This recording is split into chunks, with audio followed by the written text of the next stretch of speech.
Mga boss, welcome sa Box Talks PH. Usapang kamao tayo, let's go! At ngayon mga boss, pag-uusapan natin ang malupit na balita tungkol kay Manny Pacquiao. Yes mga boss, mukhang may pasabog na naman ang ating pambansang kamao.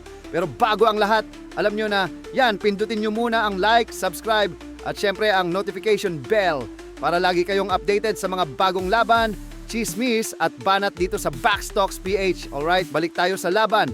So ayon sa mga lumalabas na balita, final na raw halos ang negosasyon para sa world title fight ni Manny Pacquiao kontra kay Rolando Romero, ang kasalukuyang WBA welterweight champion. At kung matutuloy ito, mangyayari raw sa Enero 24, 2026 mga boss.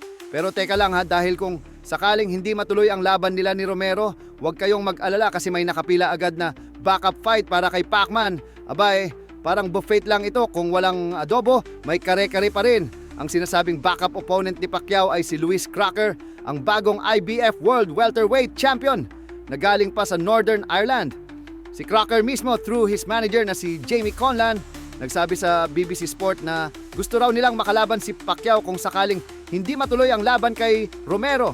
Sabi pa niya, "We already talked to Team Pacquiao and if the fight with Romero doesn't push through, we're ready to defend our title against the 8th division legend himself." Grabe mga boss! Kahit yung mga champion sa ibang bansa gustong makasuntukan si Pacquiao. Ganun kalupit yung pangalan ng Pacman. Kahit mahigit 40 na parang may magnet pa rin ang laban. At dahil diyan, hindi rin mapakali si Romero. Siyempre, alam niya na pag hindi siya sumabak, may kapalit agad na willing makipagsabayan kay Pacman. Kaya mukhang mapipilitan talaga siyang lumaban mga boss. Bukod pa diyan, huwag nating kalimutan na si Pacquiao ay number 1 contender pa rin sa WBC welterweight division. Ibig sabihin, pwede rin niyang makalaban si Mario Barrios, ang kasalukuyang WBC champion, anytime soon. Ang dami pang options ni Pacman. Mga boss, parang menu sa karinderya. Lahat pwede basta may rice. Ang posibleng hindi lang makakalaban ni Pacman ay ang WBO champion na si Brian Norman Jr. na nakatakda namang makalaban si Devin Haney sa susunod na buwan. So, medyo busy rin si Brian Norman Jr. dahil sa titulong hawak niya ngayon. Ang sigurado lang ngayon, hindi mabakante ang ating pambansang kamao sa sunod na taon. At once na makabawi si Pacman, siguradong headline na naman yan worldwide. At para sa mga hindi pa nakakakilala kay Louis Crocker, ito ang stats niya. 22 panalo, 11 knockouts, 0 talo. Walang talo mga boss. Undefeated pa at gustong lumaban sa Hall of Famer nating si Boss Manny. Sabi pa ng manager niya, it would be an honor for Luis to defend his belt against a legend like Pacquiao.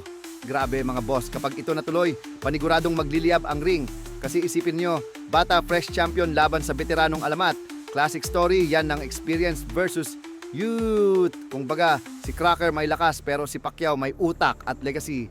Pero teka, hindi lang si Manny ang may mainit na balita ngayon.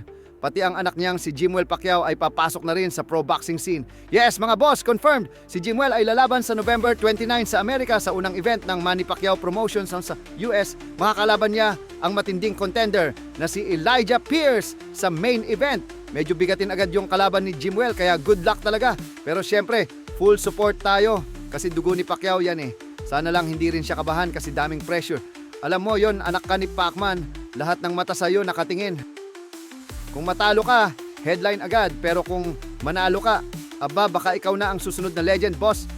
So ayan mga boss, kung hindi matuloy si Pacquiao versus Romero, pwede tayong makakita ng Pacquiao versus Crocker. At habang yan ay iniintay, may Jimwell Pacquiao naman na magpapakita ng bagong henerasyon ng kamao. Kaya siguraduhin nyo mga boss na nakasubscribe kayo sa Box Talks PH. Dahil dito, bawat suntok may kasamang banat at bawat laban may kasamang tawanan. Ito ang Box Talks PH. Hanggang sa susunod na usapang kamao. Peace out mga boss. Let's go!